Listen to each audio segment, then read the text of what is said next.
Hey, salut les otaku, j'espère que vous allez tous bien. Bande d'iguanes du désert, c'est Kuro. Michel, t'as encore touché au script? Oh là là là là là là, Michel. Si tu savais comme j'avais envie de t'en foutre une. Enfin bref, aujourd'hui, on s'attaque à Berserk of Gluttony, un animé vraiment sympathique. Michel, balance le générique.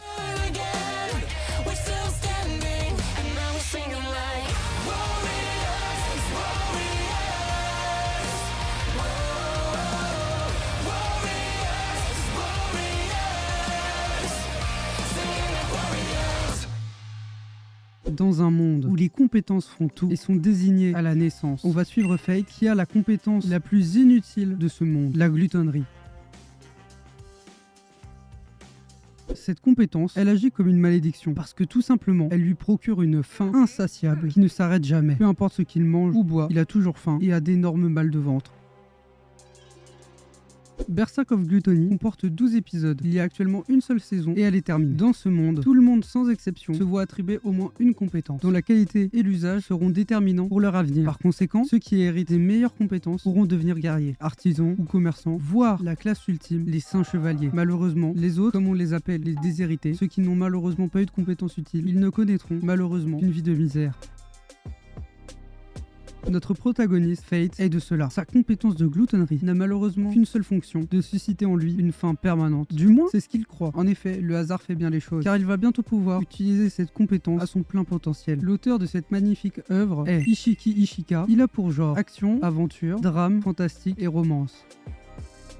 Je vous préviens tout de suite, cette vidéo va contenir du spoil. Mais par contre, je vais en dire le moins possible sur l'animé, histoire que vous kiffiez. On va décrire à peu près le premier épisode et un petit peu plus sans que ça spoil trop. Comme ça, vous pourrez le découvrir tout seul, tout en ayant envie de le voir. Et c'est ça le plus important. Par conséquent, si vous avez envie de ne pas vous faire spoil, je vous mets un petit timecode et à ce moment-là, vous aurez juste mon avis sur l'animé. Si vous n'avez pas envie de vous faire spoil le premier épisode, il n'y aura aucun souci là-dessus. Et c'est compréhensible. Vous aurez juste mon avis sans les spoils. Bien qu'il n'y en aura pas beaucoup, mais tout de même, je préfère prévenir. Avant que j'entre dans les détails, qui eux vont réellement spoiler l'œuvre, je vais faire un petit résumé de tout ce que j'ai déjà dit. On va suivre Fate qui est tourmenté par sa compétence unique qui ne lui sert à rien, mais alors qu'il se promenait tranquillement, il découvre quelque chose d'unique qui va lui faire prendre conscience de ses réels pouvoirs. Je pense que ça donne pas mal envie, et puis cet animé a de réelles bonnes critiques. Je vous mets le timecode tout de suite afin que vous ne soyez pas spoilés. Du coup on se retrouve tout de suite. Et puis vous qui êtes encore ici, dites-le moi en commentaire. Vous qui êtes vaillants, je compte sur vous. Pour ne pas le dire en commentaire bien sûr, ne pas spoiler les autres. Bref, c'est parti.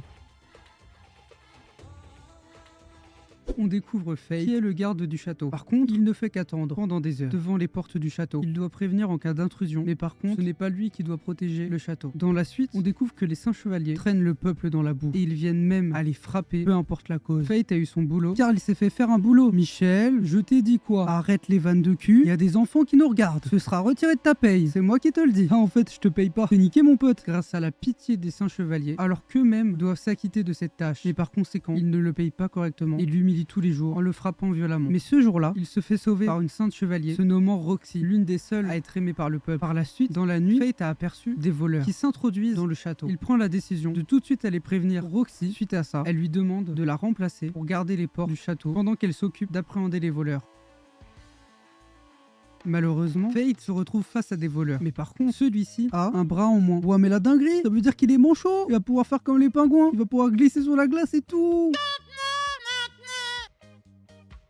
Au lieu de s'enfuir, il décide de l'affronter. Il réussit à le tuer avec la bannière du château. C'est là que sa compétence unique, la gloutonnerie, s'active. Et il récupère les compétences de l'homme qui l'a tué. À la suite de ça, Roxy arrive pour s'excuser d'avoir laissé l'homme s'échapper. Et elle propose à Fate de travailler pour sa famille, qui est l'une des 4 grandes familles de nobles. Par la suite, il comprend enfin qu'il a des pouvoirs, mais malheureusement, il ne sait pas encore s'en servir. Alors il décide d'acheter une arme pour aller combattre des monstres. Mais vu son petit budget, il se fait rembarrer par le marchand qui l'envoie directement vers ses vieilles armes, qui sont dans un piteux état. Et c'est là qu'en fait, il se rend compte qu'une épée lui a parlé. C'est en fait une arme puissante, mais uniquement utilisable par des personnes comme Fate.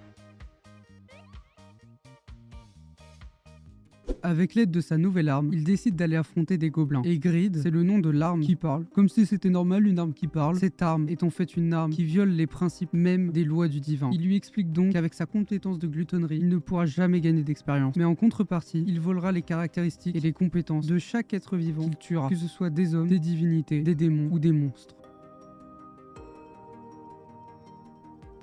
Par la suite, il voit une fille se faire traîner de force par un homme. Il hésite, que faire? L'attaquer ou ne rien faire? C'est sur ça que se termine l'épisode 1.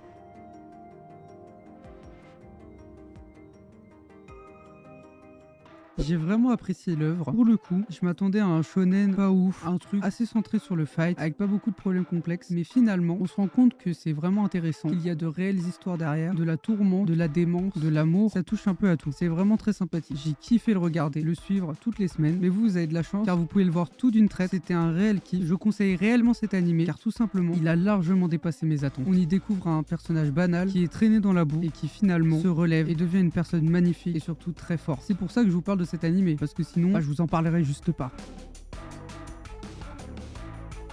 Merci à tous d'avoir suivi cette vidéo. On est en live tous les jours sur Twitch, donc je vous invite à aller voir. C'est plutôt sympathique. Je vous invite aussi à aller voir toutes mes autres vidéos qui sont dispo sur ma chaîne. D'ailleurs, il y en a une de 1h30. Si ça vous intéresse, allez checker ça, elle est à la fin. Sinon, il y a tous mes autres réseaux. Tout est en description. Lâchez votre petit commentaire pour me dire si vous avez kiffé la vidéo. Et bien sûr, vous êtes plutôt croissant, pain au chocolat ou pain en raisin? Dites-le moi en commentaire, ça me ferait plaisir. Sur ce, je vous souhaite une très bonne journée et une très bonne soirée. Ça dépend de quand vous regardez la vidéo, bien sûr. Ou une très bonne nuit. N'oubliez pas le petit pouce bleu, l'abonnement, ça fait toujours plaisir. La glutonie, Twitch. Ciao les otaku! Everything will end up alright.